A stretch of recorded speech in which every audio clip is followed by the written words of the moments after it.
ഏറ്റവും പ്രിയപ്പെട്ട വലിയപിതാവേ, പ്രൊട്ടോസൻ ജുലൂസിച്ച അച്ഛന്മാരെ, യൂണിവേഴ്സിറ്റിയുടെ ഡയറക്ടർ ജനറൽ വിൻസെന്റ് അച്ഛ, ആർച്ച് പ്രീസ്റ്റ് ജ്ഞാനം ഡോക്ടർ അച്ഛ, കത്തീഡ്രൽ വികാരിയച്ഛ, പ്രിയപ്പെട്ട മറ്റച്ഛന്മാരെ, വാസ്തുവിക കൗൺസിലിന്റെ ചെയർമാൻ, സെക്രട്ടറി, പ്രധാനപ്പെട്ട പ്രൊവിൻഷ്യൽസ്, സഹോദരങ്ങളെ, പ്രിയപ്പെട്ട കുഞ്ഞുങ്ങളെ, നമ്മള് അപ്രതീക്ഷിതമായ ഒരു വേർപാടിന്റെ ദുഃഖത്തിലാണ്. നമ്മുടെ പരിശുദ്ധ പിതാവ് ഫ്രാൻസിസ് പാപ്പ ഈ ലോകം വിട്ട് കർത്താവിന്റെ ഭവനത്തിലേക്ക് യാത്രയായല്ലോ. പരിശുദ്ധ പിതാവിനെ ഏതാനും നിമിഷം ഒന്ന് ഓർക്കാൻ വേണ്ടിയാണ് നമ്മുടെ ഈ ഭദ്രാസന ദേവാലയത്തിൽ 1 മണിക്കൂർ നമുക്കൊന്ന് ഒന്നിക്കാം എന്ന് കരുതിയത്. ധാരാളം പേര് വൈദികര് എത്തി. ഈ ഉച്ചസമയത്തും ഒരു ദിവസമേ ആയുള്ളായിരുന്നു അറിയിപ്പ് കൊടുത്തിട്ട്. ജോൺ പോൾ രണ്ടാമൻ മാർപ്പാപ്പ കാലം ചെയ്തപ്പോഴും നമ്മൾ ഓഡിറ്റോറിയത്തിൽ ഇവിടെ കൂടുകയും സംസാരിക്കുകയും പ്രാർത്ഥിക്കുകയും എല്ലാം ചെയ്തതാണ്. നമ്മളിതൊരു മണിക്കൂർ മാത്രമുള്ള ഒരു ഓർമ്മയുടെ മണിക്കൂറാണ്. ഞാൻ ഏതാനും റിഫ്ലക്ഷൻസ് നമുക്കെല്ലാവർക്കും അറിയാവുന്നതാണ്. അപ്പായുടെ കാര്യം വായിക്കുകയും പഠിക്കുകയും ചെയ്യാത്തവര് ഇവിടെ ആരുമില്ല. എങ്കിലും ഞാൻ ചുരുക്കം ചില ഓർമ്മപ്പെടുത്തലുകൾ ഒന്ന് നടത്തുകയാണ്. അത് നമുക്ക് അവസാനം പരിസ്ഥിതിന് വേണ്ടി ഒപ്പീസ് ചൊല്ലി പ്രാർത്ഥിക്കുന്ന സഭയുടെ കർമ്മത്തിലേക്ക് പ്രവേശിക്കാനായിട്ടുള്ള ഒരു ചെറിയ കാലം പണിയുന്നത് പോലെയുള്ള ഒരു കർമ്മം മാത്രമാണ്. ഏതാനും വർഷങ്ങൾക്ക് മുമ്പ് വാഷിംഗ്ടൺ പോസ്റ്റ്, ലോകത്തിലെ തന്നെ ഏറ്റവും നല്ല ന്യൂസ് പേപ്പറുകളിൽ ഒന്നാണ്, അവര് പഠിച്ചെഴുതിയ ഒരു remark, "We like to listen to this Pope because he speaks like Jesus, acts like Jesus, and is like Jesus." ഈ സ്റ്റേറ്റ്മെന്റിന് വലിയ പബ്ലിസിറ്റി ലോകം മുഴുവനും കിട്ടിയിരുന്നു. ആ ഒറ്റ വാക്യത്തിൽ ഫ്രാൻസിസ് പരിശുദ്ധ പിതാവ് ആരായിരുന്നുവെന്നും എന്തായിരുന്നുവെന്നും എല്ലാം നമുക്ക് കൃത്യമായിട്ട് അറിയാൻ സാധിക്കും. 1936 ഡിസംബർ 17 അർജന്റീനയിലെ ബ്യൂണസ് ഐറിസിൽ ജനിച്ച പാപ്പ യൂറോപ്പിന് പുറത്തു നിന്നുള്ള മാർപ്പാപ്പ എന്ന നിലയിൽ വളരെയധികം ശ്രദ്ധ നേടിയായിരുന്നു. ദൈവജനത്തിന്റെ മുഴുവൻ സ്വരം സഭയിൽ പ്രതിധ്വനിക്കണം എന്നുള്ള ആ ഒരു ചിന്തയായിരുന്നു സിനഡാലിറ്റി എന്ന സഭയ്ക്ക് വളരെ പരിചയമുള്ള ആ വാക്കിലൂടെയും പ്രവർത്തനങ്ങളിലൂടെയും പരിശുദ്ധ പിതാവ് നടപ്പിലാക്കിയത്. പരിശുദ്ധ പിതാവ് ഇടപെട്ട വിഷയങ്ങള് വളരെ വൈവിധ്യമാർന്നതായിരുന്നു. സാമൂഹികവും പാരിസ്ഥിതികവുമായ കാര്യങ്ങളിൽ മറ്റാരെയെങ്കാൾ പിതാവ് ഇടപെട്ടു. പിതാവ് എഴുതിയ ചാക്രിക ലേഖനങ്ങള്, എൻസിക്ലിക്കൽസ്, ഞാൻ വൈദിക സമ്മേളനങ്ങളിലും വാർഷിക ധ്യാനങ്ങളിലുമൊക്കെ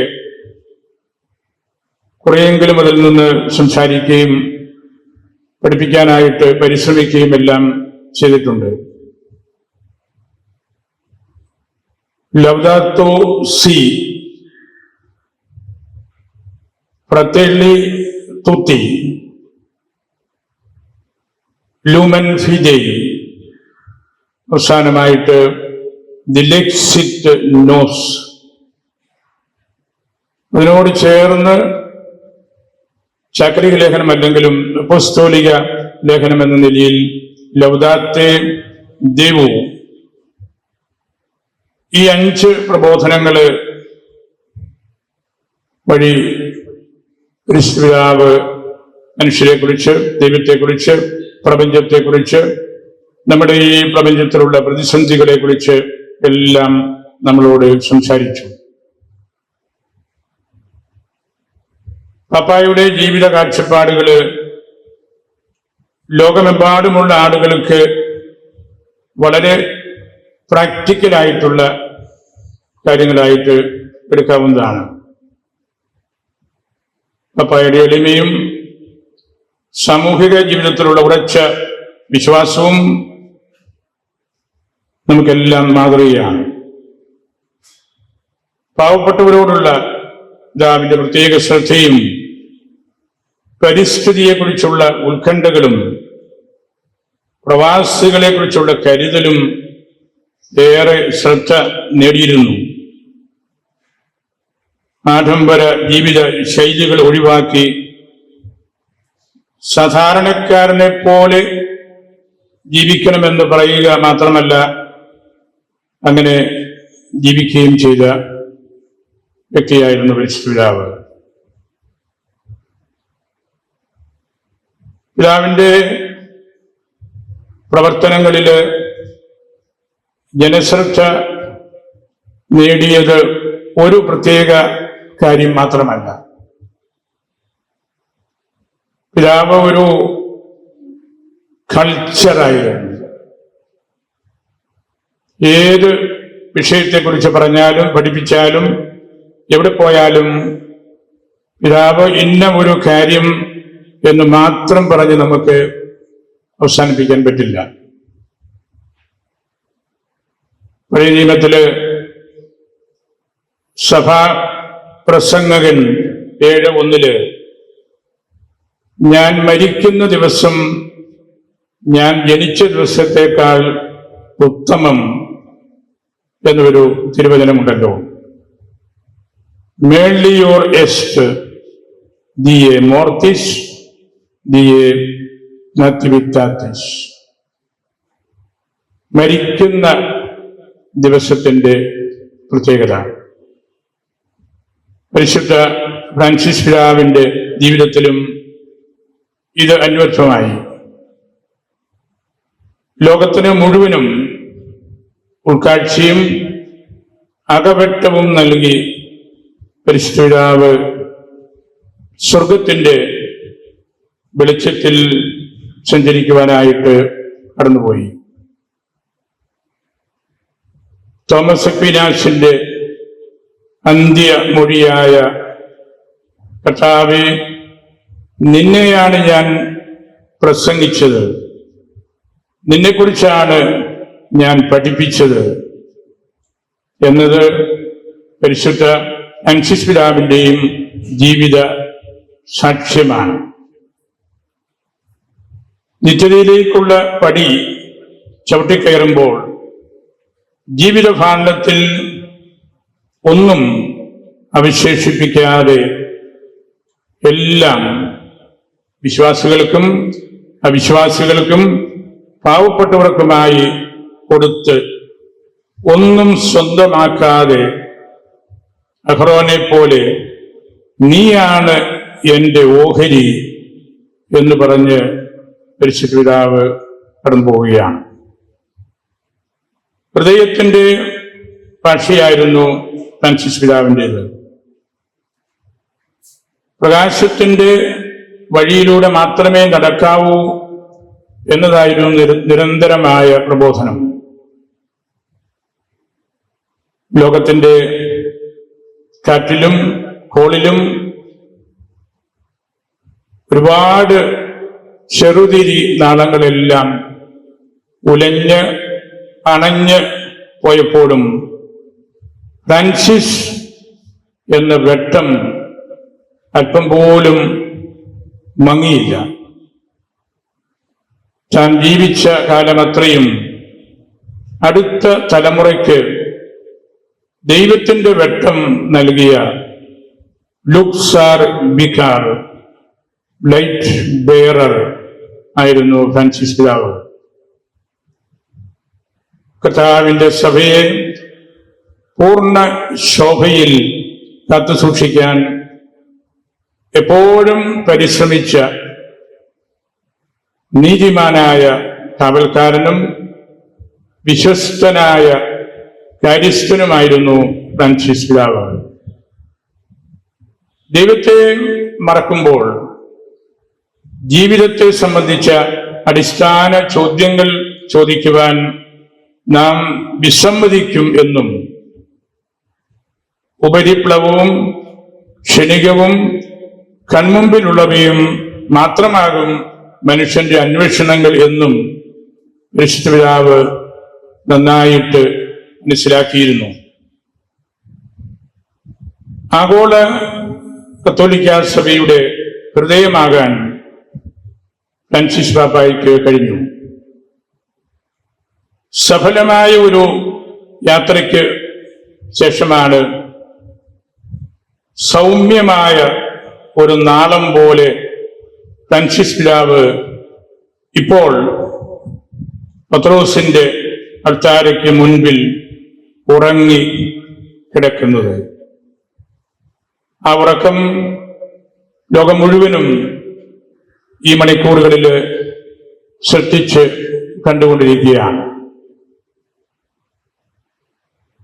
പരിശുദ്ധ ഫ്രാൻസിസ് പാപ്പായുടെ സഭാ ശുശ്രൂഷയെ കാരുണ്യത്തിന്റെ കാലഘട്ടം എന്ന് നമുക്ക് വിശേഷിപ്പിക്കാം. ലോകത്തെ മുഴുവൻ ആകർഷിച്ച വിനയത്തിന്റെ ഉടമയായിരുന്നു പിതാവ്. നമുക്ക് ചുറ്റും കാരുണ്യത്തിന്റെ ധാരാളം അടയാളങ്ങൾ ഉണ്ടെങ്കിലും കൃത്യമായി സ്വയം കരുണയുടെ ഒരു അടയാളമായി തീരാൻ ഫ്രാൻസിസ് പിതാവിന് കഴിഞ്ഞു. സഭയ്ക്ക് വേണ്ടി ഓടിത്തളർന്ന, തേഞ്ഞ് ഇല്ലാതായ, ഉരുകിത്തീർന്ന, ആടുകളുടെ മണമുള്ള, കരുണയുള്ള ഇടയനായിരുന്നു ഫ്രാൻസിസ് പിതാവ്. എല്ലാ വാതിലുകളും പൊട്ടി അടയ്ക്കപ്പെട്ട നിരാലംബരായ സാധുക്കൾക്ക് ധൈര്യത്തോടും ആത്മാഭിമാനത്തോടും കൂടി കയറി ചെല്ലാവുന്ന, ആരുമില്ലാത്തവരുടെ അവസാനത്തെ അഭയകേന്ദ്രമായി സഭയെ മാറ്റുന്നതിൽ പിതാവ് ബദ്ധ ശ്രദ്ധനായിരുന്നു.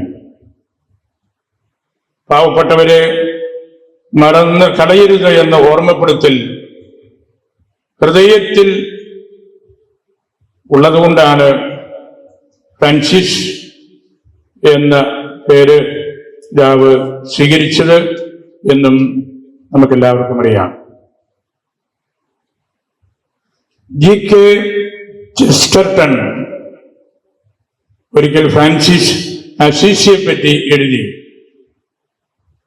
ദൈവത്തിന്റെ കരുണ പോലെ ഫ്രാൻസിസ് അസീസി ഞങ്ങൾക്കിടയിലൂടെ നടന്നപ്പോൾ ക്രിസ്തു സത്യമായും ഉയർത്തെഴുന്നേറ്റുവെന്ന് ഞങ്ങളെല്ലാവരും വിശ്വസിക്കാൻ തുടങ്ങി. ഞാൻ ഒന്നുകൂടെ അദ്ദേഹത്തിന്റെ വാക്യം ഒന്ന് വായിക്കുകയാണ്.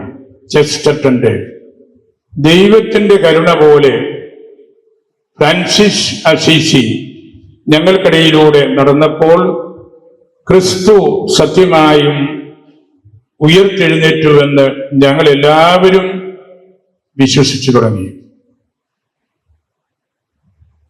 ഈ വാക്കുകൾ ഫ്രാൻസിസ് പാപ്പായുടെയും ജീവിതത്തിന്റെ സാക്ഷ്യം തന്നെയാണ്. അസീസിയെ ആധ്യാത്മിക ലോകം രണ്ടാം ക്രിസ്തു എന്ന് വിശേഷിപ്പിച്ചെങ്കിൽ പൂർണ്ണമായ സന്തോഷത്തോടുകൂടി ഈ ലോകം ഫ്രാൻസിസ് പിതാവിനെ മൂന്നാം ക്രിസ്തു എന്ന് വിശേഷിപ്പിക്കും എന്ന് ഉറപ്പാണ്.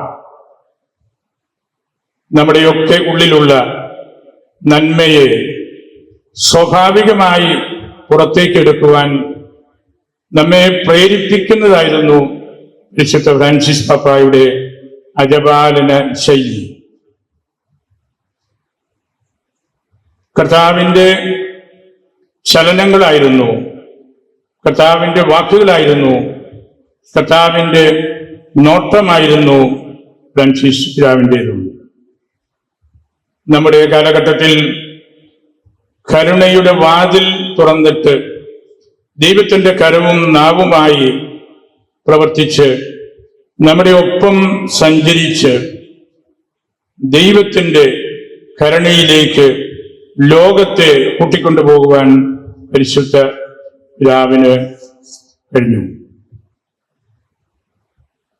ഫ്രാൻസിസ് പിതാവിലൂടെ സുവിശേഷം ലോകമെമ്പാടും ഒരിക്കൽ കൂടെ കേട്ടു.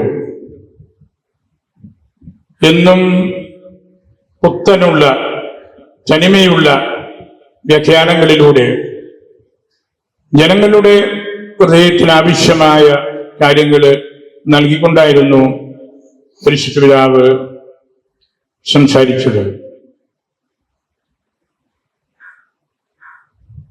പരിശുദ്ധ പിതാവ് പൗരസ്ത്യ സഭകള് കൂടുതൽ ശ്രദ്ധിക്കേണ്ട നിരവധിയായ കാര്യങ്ങളെക്കുറിച്ചും ഇതിനോടകം സംസാരിച്ചുകൊണ്ടാണിരുന്നത്.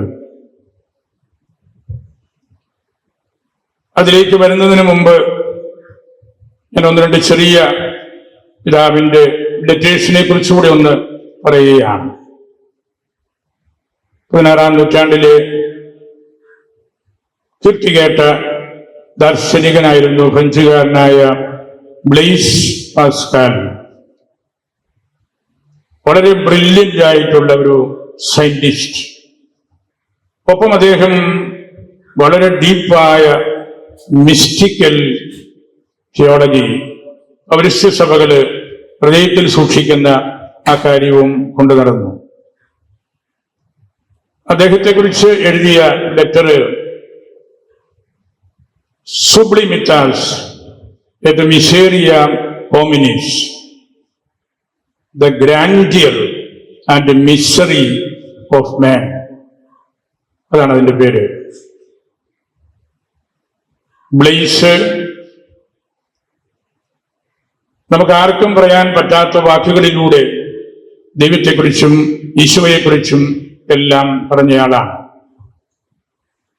അദ്ദേഹത്തിന്റെ ഒരു വാക്യം ഇതാണ്: The heart has its reason, which reason does not possess. അതിന്റെ വെളിച്ചത്തിലാണ് പരിശുദ്ധ പിതാവ് അവൻ നമ്മെ സ്നേഹിച്ചുവെന്ന ചാക്രിക ലേഖനം ഈ അടുത്ത നാളിൽ എഴുതിയത്. ഞാൻ അതിലേക്ക് അല്പസമയം കഴിയുമ്പോൾ എത്തും.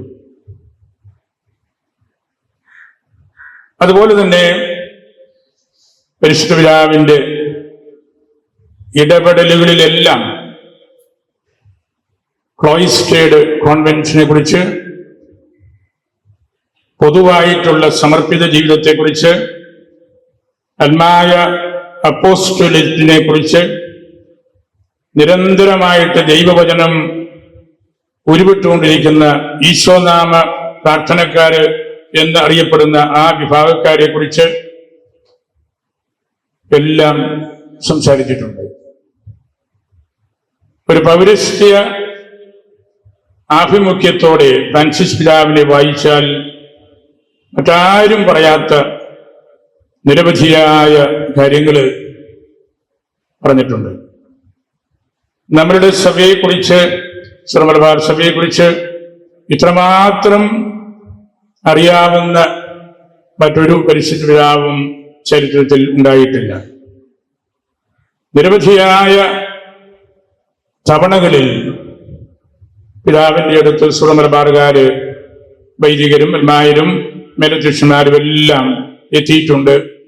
അവരെയൊക്കെ പിതാവിന് പേഴ്സണലായിട്ട് കൂടെ ഓർത്തിരിക്കാനും അവരുടെ കാര്യങ്ങൾ ചിന്തിക്കാനും പറയാനും എല്ലാം കഴിയുന്നു എന്നത് നമുക്ക് വിസ്മയം തോന്നും. ഫ്രാൻസിസ് എന്ന് പേരെടുത്തപ്പോൾ ഈശോയുമായിട്ടും ഫ്രാൻസിസുമായിട്ടും അകലം പാലിക്കാൻ ഒന്നും ഒരവസരത്തിലും പരിശുദ്ധ സമ്മതിച്ചില്ല. ഒരേ ഇഷ്ടം, ഒരേ അനിഷ്ടം എന്ന കാര്യമാണ് പിതാവ് മനസ്സിൽ കൊണ്ടു നടന്നത്. ലത്തീനിൽ പറയുമല്ലോ, ഈജം ബേൺലെ ഈജം നോൺലെ. ഒരേ ഇഷ്ടം, ഒരേ അനിഷ്ടം. അവിടെ പിന്നെ ഒരു വ്യത്യാസമില്ല, ഒരു തരംതിരിവില്ല. അത്രമാത്രം തൻ്റെ പേര് ജീവിതത്തിൽ അന്വർത്ഥമാക്കിയ ഒരു ശ്രേഷ്ഠാചാര്യനാണ് പരിശുദ്ധ പിതാവ്. ഫ്രാൻസിസ് എന്നത് പാപ്പായുടെ ഒരു പേര് മാത്രമായിരുന്നില്ല. പാപ്പ ജീവിക്കാൻ ആഗ്രഹിച്ച ജീവിത ശൈലി ആയിരുന്നു, പ്രഘോഷിക്കാൻ ആഗ്രഹിച്ച സുവിശേഷമായിരുന്നു, പാലിക്കാൻ ആഗ്രഹിച്ച മതബോധനമായിരുന്നു, സ്വർഗത്തിലേക്ക് കടക്കാനുള്ള കവാടമായിരുന്നു. വിശുദ്ധ ഫ്രാൻസിസ് അസീസിയുടെ ആത്മീയതയുടെ അടിസ്ഥാന ഘടകങ്ങളായ ദാരിദ്ര്യാരൂപി, ജീവിത ലാളിത്യം, വിനയം, സകല ജീവജാലങ്ങളോടുമുള്ള സ്നേഹം, സമാധാനം, അനുരഞ്ജനം, സന്തോഷം, കൃതജ്ഞത നിറഞ്ഞ മനസ്സ് എന്നിവ പരിശുദ്ധ ഫ്രാൻസിസ് പിതാവിന്റെയും ആത്മീയതയുടെ മുഖമുദ്രകൾ ആയിരുന്നു. ഫ്രാൻസിസ് പിതാവ് ജീവിച്ചു കാണിച്ചു തന്ന ഫ്രാൻസിസ്കൻ ആത്മീയതയിൽ പ്രാർത്ഥനയും ധ്യാനവും ദരിദ്രരോടും അവഗണിക്കപ്പെട്ടവരോടുമുള്ള സ്നേഹവും ലോകം ശ്രദ്ധിച്ച ആത്മീയ മൂല്യങ്ങളായിരുന്നു. പരിശുദ്ധ പിതാവ് എഴുതിയ ചാക്രിക ലേഖനങ്ങൾ ഞാൻ സൂചിപ്പിച്ചല്ലോ നേരത്തെ. സ്നേഹത്തിന്റെ ആനന്ദം, അങ്ങേക്ക് സ്തുതി, നാം സഹോദരർ, അവൻ നമ്മെ സ്നേഹിച്ചു എന്നിവ ഫ്രാൻസിസ്കൻ ടച്ചിൽ മെനയപ്പെട്ടവയായിരുന്നു. അതിന്റെ ഏറ്റവും വലിയ ഉദാഹരണമാണ് പാപ്പായുടെ തന്നെ വാക്കുകൾ.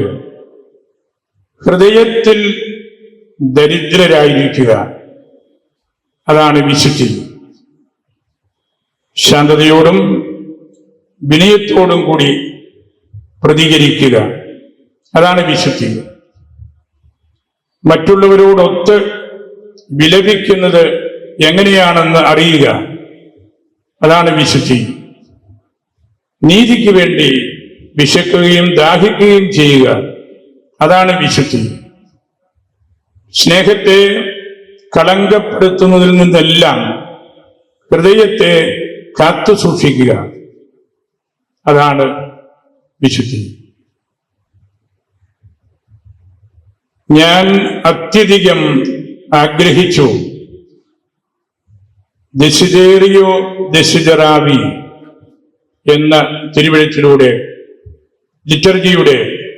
ദൈവാരാധനയുടെ വളരെ ആഴമായ പ്രബോധനമാണ് നൽകിയത്. ലിറ്റർജിയെക്കുറിച്ച് ഇത്ര സമഗ്രമായ പഠനം വേറെ അധികം ഉണ്ടെന്ന് ഞാൻ കരുതുന്നില്ല. സീറോ മലബാർ സഭ അവരുടെ ആരാധനക്രമവും പൈതൃകവും അഭംഗുരം സൂക്ഷിക്കണമെന്ന് പരിശുദ്ധ പിതാവ് അത്യധികം ആഗ്രഹിച്ചിരുന്നു. പുരോഗതിയും വളർച്ചയും അച്ചടക്കവും ഉണ്ടെങ്കിൽ മാത്രം കൈവരിക്കാവുന്ന നേട്ടങ്ങളാണ് നമ്മുടെ ജീവിതത്തിൽ ഉണ്ടാകേണ്ടത് എന്ന് പരിശുദ്ധ പിതാവിന്റെ വലിയ ഒരു കാഴ്ചപ്പാടായിരുന്നു. സമൂഹത്തിലെ അങ്ങേയറ്റത്തെ അതിർത്തികളിൽ ജീവിക്കുന്നവരിലേക്ക് നമ്മുടെ ഹൃദയം തുറക്കണം എന്ന കാര്യത്തിൽ പിതാവ് സഞ്ചരിച്ച 60-ലധികം രാജ്യങ്ങളിലും കൊടുത്ത സന്ദേശമതാണ്. സഭാമക്കളോടും മറ്റ് ഇതര മതവിഭാഗങ്ങളോടുമുള്ള പിതാവിന്റെ അടുപ്പം നമുക്കെല്ലാവർക്കും അറിയാവുന്നതാണ്. പിതാവ് എഴുതിയ ഏറ്റവും അവസാനത്തെ ചാക്രിക ലേഖനം ദിലെക്സിറ്റ് നോസ്, അവൻ നമ്മെ സ്നേഹിച്ചു എന്നതാണ്. അതേക്കുറിച്ച് ഞാൻ 2 നിമിഷം ഒന്ന് സംസാരിച്ചു കൊള്ളട്ടെ. പരിശുദ്ധ പിതാവിന്റെ അവസാനത്തെ ചാക്രിക ലേഖനം ശിഥിലമായ ലോകത്ത് യാഥാർത്ഥ്യത്തെ ഏകീകരിക്കുന്ന തത്വമായി മിശിഹായുടെ ഹൃദയത്തെ പരിശുദ്ധ പിതാവ് അവതരിപ്പിക്കുകയാണ്. ഈ ചാക്രിക ലേഖനം പ്രസിദ്ധം ചെയ്യുന്നതിന് മുമ്പ് പപ്പ നടത്തിയ ഒരു പ്രഖ്യാപനം ഇതായിരുന്നു: കർത്താവിന്റെ സ്നേഹത്തെക്കുറിച്ച് ധ്യാനിക്കുന്നത് സഭാ നവീകരണത്തിന്റെ പാതയെ പ്രകാശിപ്പിക്കാനും ഹൃദയം നഷ്ടപ്പെട്ടതായി തോന്നുന്ന ഒരു ലോകത്തോട് എന്തെങ്കിലും സഹായിച്ചു കൊടുത്തു എന്നുള്ള കാര്യത്തിനും വേണ്ടിയാണ്.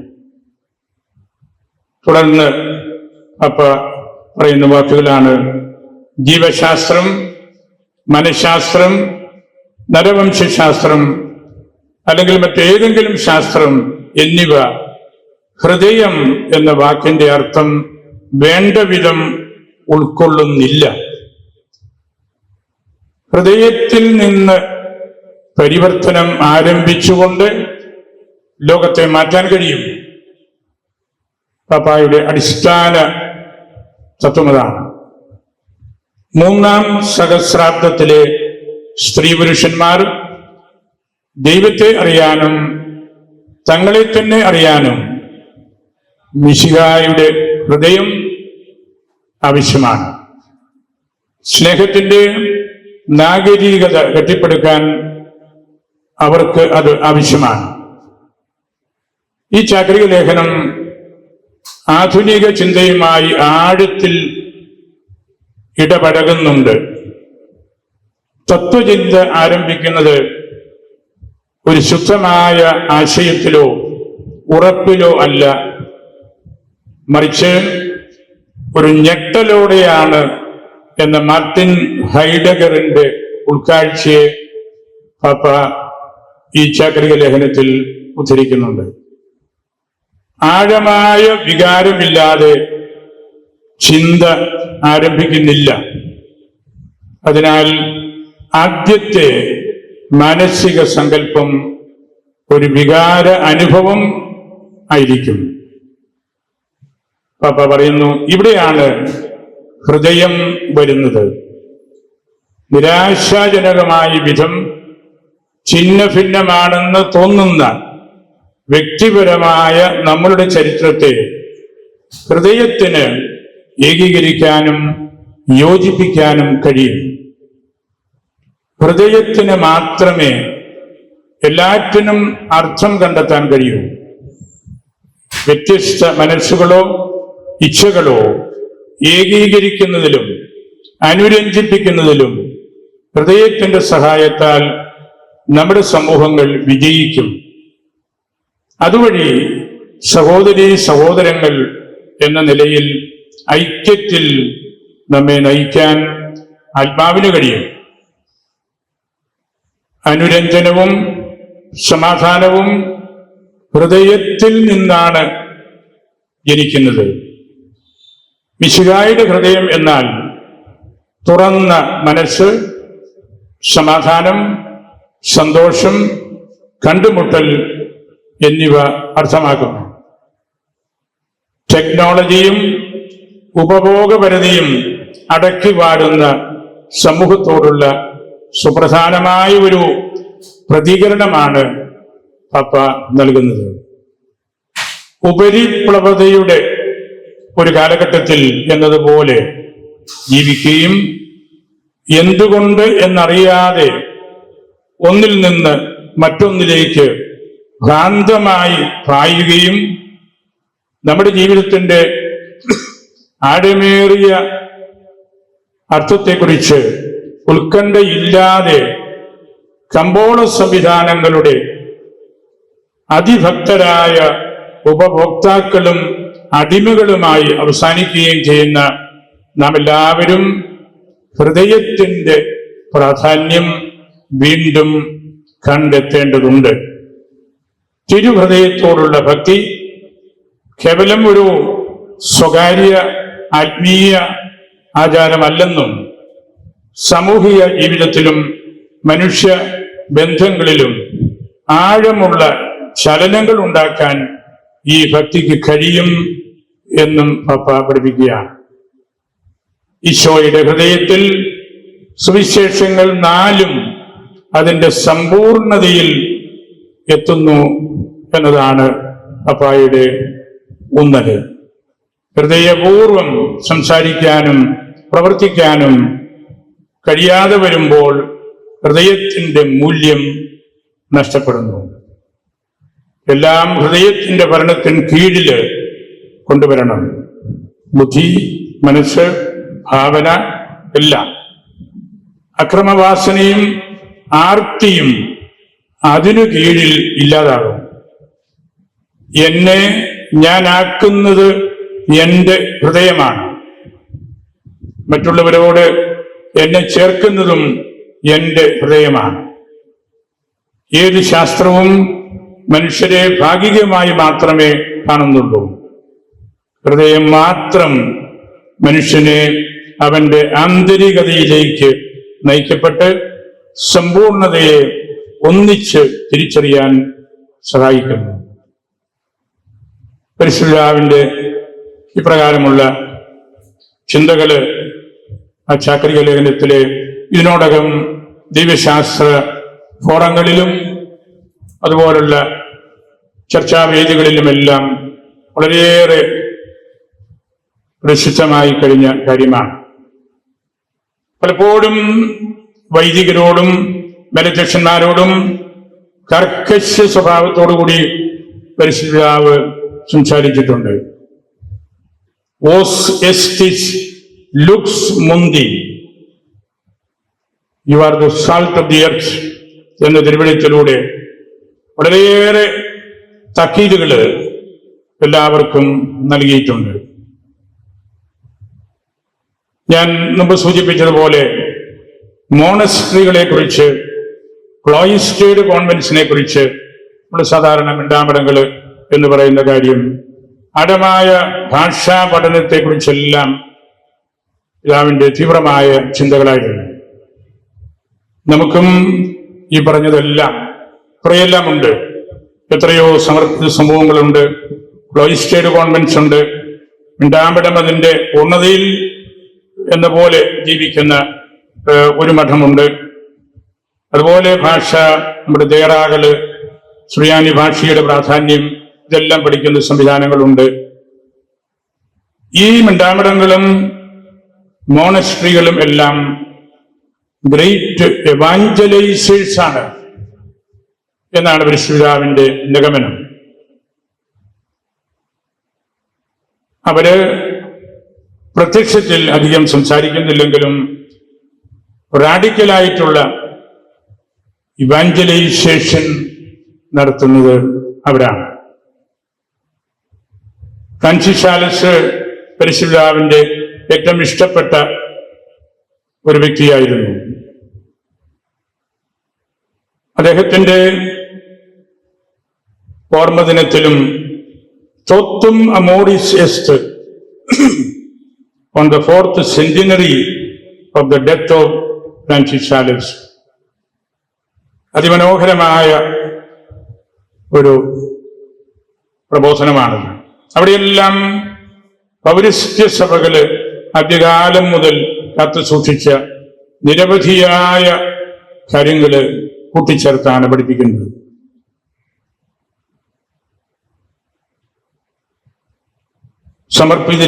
സമർപ്പിതരിലേക്ക് നമ്മൾ നിരന്തരമായിട്ട് യാത്ര ചെയ്യണമെന്നും അവരാണ് നമ്മളുടെ ലോകത്തിന്റെ ജീവന്റെ ഹൃദയസ്പന്ദനം, beating heart of the church. ഇന്ന് സമർപ്പിതര് എണ്ണം കുറയുന്നതിൽ പരിശുദ്ധ പിതാവ് വളരെയേറെ വേദനിക്കുന്നുണ്ട്. അമേരിക്കയില് ഒരു മോണസ്ട്രിയിൽ ചെന്നപ്പോൾ പരിശുദ്ധ പ്രസംഗിച്ചു, may the monastery not be a purgatory but a family. ഒറ്റ വാക്യത്തിൽ അവിടെ പറയാനുള്ളതെല്ലാം പറഞ്ഞു.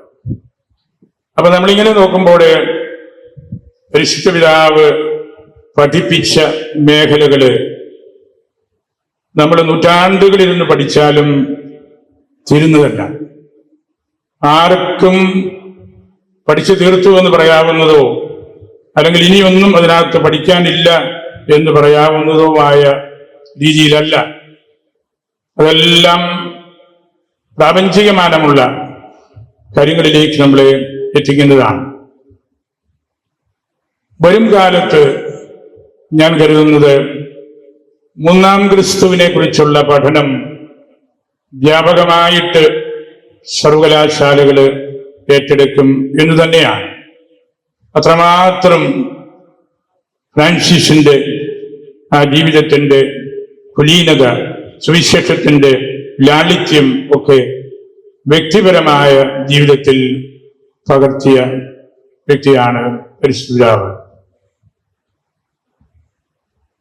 ഒരുവന്റെ ഹൃദയം, അതിന്റെ അകക്കാമ്പ് നഷ്ടപ്പെടാതെ സൂക്ഷിക്കണമെന്നത് പിതാവിന്റെ വേദനയോടുകൂടിയ ഒരു വാക്യമാണ്.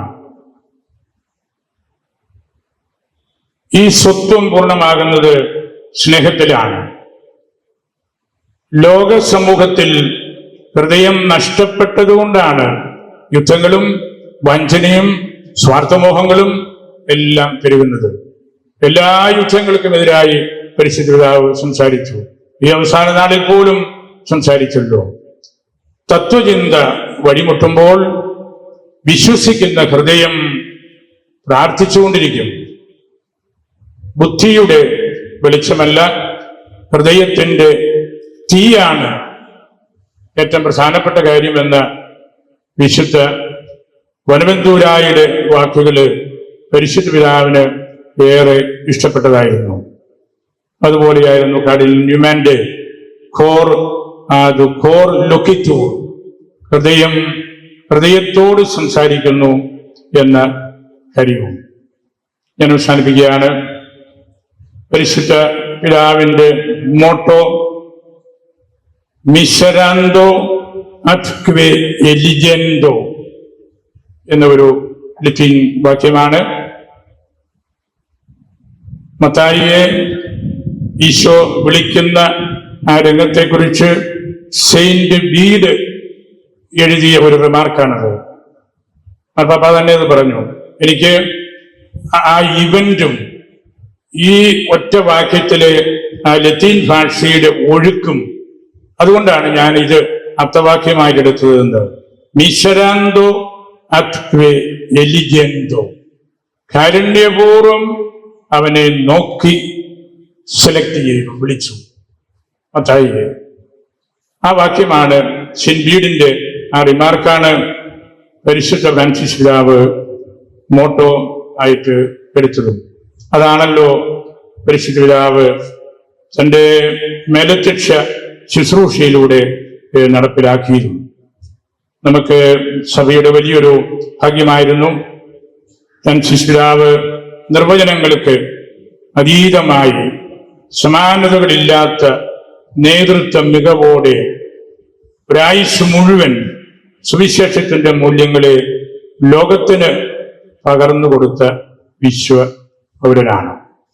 ദൈവം നമുക്ക് നൽകിയ ഈ കാലത്തെ അമൂല്യ നിധിയായിരുന്നു, വില കൂടിയ രത്നമായിരുന്നു ഫ്രാൻസിസ് പാപ്പ.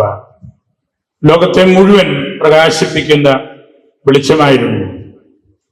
21-ാം നൂറ്റാണ്ടിൽ നമ്മുടെ ചിന്താമണ്ഡലത്തെ നിരന്തരം സ്വാധീനിച്ച പാപ്പ ഇനി ചരിത്രത്തിന്റെ ഭാഗമായി തീരുകയാണ്. നമുക്ക് പ്രാർത്ഥനാപൂർവം ഈ നാടുകളിലെല്ലാം പരിശുദ്ധ പിതാവിനെ ഹൃദയത്തിലെടുക്കണം. ശനിയാഴ്ച നമ്മുടെ എല്ലാ പള്ളികളിലും മഠങ്ങളിലും പരിശുദ്ധ പിതാവിന് വേണ്ടി കുർബാനയർപ്പിച്ച് ഒപ്പീസ് പ്രാർത്ഥിക്കും. അത് നമ്മുടെ രൂപത പരിശുദ്ധ പിതാവിന് നൽകുന്ന ഏറ്റവും വലിയ സമ്മാനമാണ്. ഇന്ന് ഈ ചുരുങ്ങിയ മണിക്കൂറുകൾക്ക് മുമ്പുള്ള അറിയിപ്പിലും നമ്മുടെ അച്ഛന്മാര് നിരവധിയായ ആളുകൾ ഓടിയെത്തി പ്രാർത്ഥിച്ചു. അതുപോലെ സിസ്റ്റേഴ്സും സാധിക്കുന്ന വിധത്തിലൊക്കെ പാസ്റ്റർ കൗൺസിലിലെ അംഗങ്ങളുമെല്ലാം. സർവോപരി നമ്മുടെ വലിയ പിതാവിന്റെ സാന്നിധ്യം നമുക്കെന്നും ഉറപ്പും ബലവും ശക്തിയും നൽകുന്നതാണ്. പരിശുദ്ധ പിതാവിന്റെ ചിന്തകള് ഇനിയും നമ്മൾ കൂടുതൽ വായിക്കണം, പഠിക്കണം. അത് നമ്മുടെ ജീവിതത്തിന്റെ കുറവുകള് മാറ്റി ഈശോയുടെ സുവിശേഷ പ്രഘോഷകരായിട്ട് കൂടുതൽ മാറാനുള്ള ഒരു വേദിയായിട്ട് പിതാവിന്റെ ഈ വേർപാടിനെ നമ്മൾ എടുക്കണമെന്ന് ഞാൻ ഒരിക്കൽ കൂടി ഓർമ്മിപ്പിക്കുകയാണ്. നിങ്ങൾ ഈ ഒരു മണിക്കൂറോളം ഈ ഭദ്രാസന ദേവാലയത്തിൽ പ്രാർത്ഥനയിൽ ആയിരുന്നു. നമ്മൾ പരിശുദ്ധ പിതാവിനെ കുറിച്ച് മാത്രമുള്ള ചില ചിന്തകളിൽ ആയിരുന്നു. നമുക്ക് പിതാവിനോടുകൂടിയായിരിക്കാം. പരിശുദ്ധ പിതാവിന് വേണ്ടി നമ്മളിപ്പോൾ ഒപ്പീസ് ചൊല്ലി പ്രാർത്ഥിക്കുകയാണ്. അതോടുകൂടി നമ്മുടെ ഈ കൂടി വരവ് അവസാനിക്കും.